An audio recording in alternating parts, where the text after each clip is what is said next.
So would you say all this emphasis on the diet for the dogs is a new thing? Because the kibble's been around for years. And everybody just feeds the dogs either dried food, pedigree chum, and that's it. Dry food or wet food. Yeah.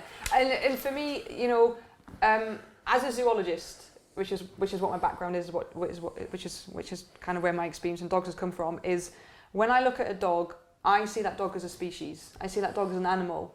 And as a zoologist, when you study animals, you study everything about them, which also includes what would they naturally eat. And there are lots of things that a dog could eat. There's lots of things that I could eat, but the question is, should that animal be given that food? Because we now know through a large growing body of evidence and research just how important it is to look at what goes inside our mouth, into our gut, how that really affects our body. Now that includes things like fibromyalgia, it includes things like celiac disease and gluten intolerance, it includes things like leaky gut syndrome, IBS, IBD, skin problems, depression.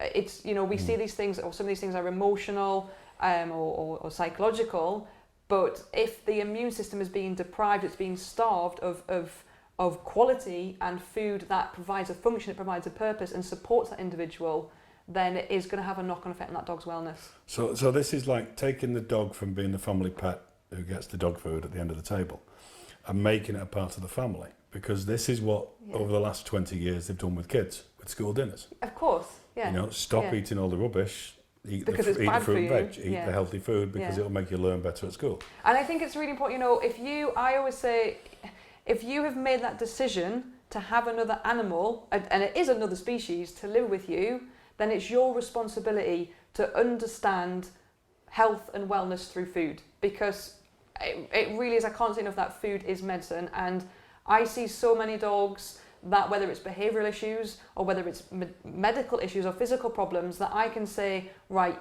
we need to look at a root cause of changing your dog's diet. And a number of those, simply just by changing the food, the issue has changed drastically.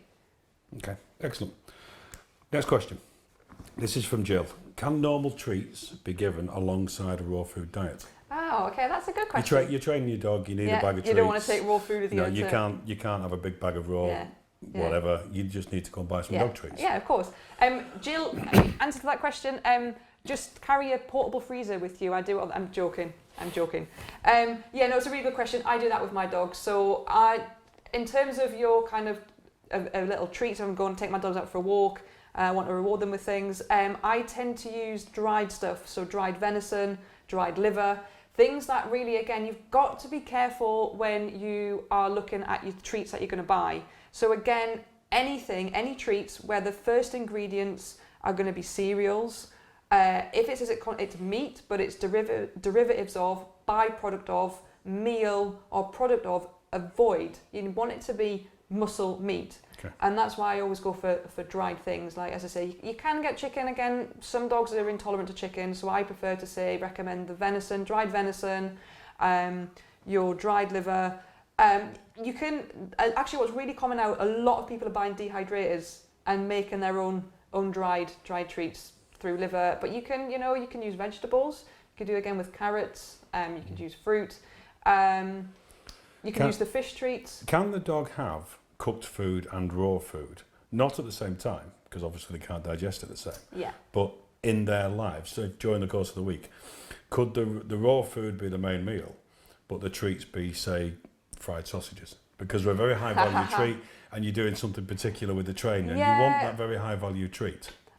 I would say, look at the ingredients. Regardless of whether the sausage is healthy. Look at the ingredients that go in that sausage. But could they have a cooked treat? They could have a cooked treat. Yeah, and raw food. They could have a cooked treat. If the treat, if it's not, if it's kind of, well, it is used as a treat. It's not used. You're not giving the dog 300 grams of cooked sausage. Sometimes you need a high value reward. Although I would say liver is higher value than sausage, guaranteed. But we share the sausages. Yeah, and then we'll have a barbecue. But again, just in that example, gluten free. You don't want to be giving your dogs wheat. Some dogs can tolerate it to a certain degree, but again, this is about longevity. Your dog might be having wheat for 6, 7, 8 years, and then bang, leaky gut syndrome comes in. The dog then has skin problems. The dog just becomes really irritable and shows behavioural issues. It's because something's going on in the gut. gluten, wheat, cereals they're not really compatible with the gut.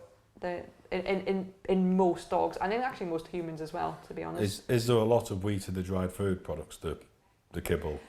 The kibble, now you can get some kibbles that are actually wheat free, and they actually, in terms of their ingredients, it kind of is fresh meat. I don't know whether it's muscle meat, but it definitely is fresh meat. It's grain free and it's full of vegetables, fruits, and it has got some herbs in there as well. The problem that I still come back to is that it's cooked to such a high temperature that it's just dead. It always reminds me of, have you seen Lord of the Rings? When the ring drops on the floor and it just goes bang onto the floor. It doesn't have any bounce in it. That's why if you don't want to do raw, your dog can't have raw, I would then go to fresh food.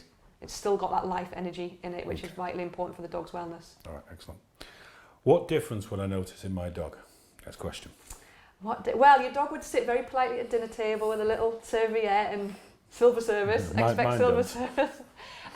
Do you know what? It really depends on the dog. Anything and everything, like looking externally, dandruff would disappear, dry skin would disappear. You might have some dogs that increase that, like their nails start to grow, their hair starts to grow. They look. It's not a magic cure for anything, though.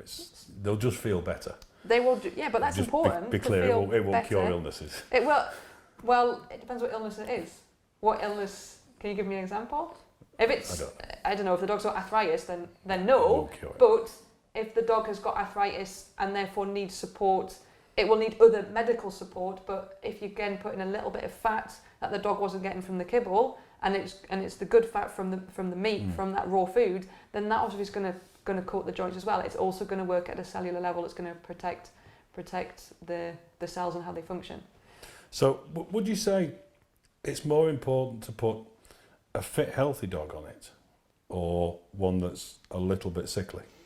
Obviously, the fit, healthy dog is better for it later in its life. A fit, healthy dog, a dog that's sickly, a dog that's very sickly. Again, I cannot express enough that it has to be individual. It's not, I would certainly speak to someone like myself, speak to a vet that knows about raw food, rather than going, well, my dog's sick, I'm going to put it on raw, because there is a right way of doing it and there is a wrong way. And it's not about going to the supermarket, I'm just going to put my dog on raw, let's just buy some raw food. That can cause sickness and diarrhea upset for your dog. So there is certainly, don't think, I'm going to put my dog onto raw, it sounds brilliant. Speak to someone who knows how to give that advice, for sure. Okay.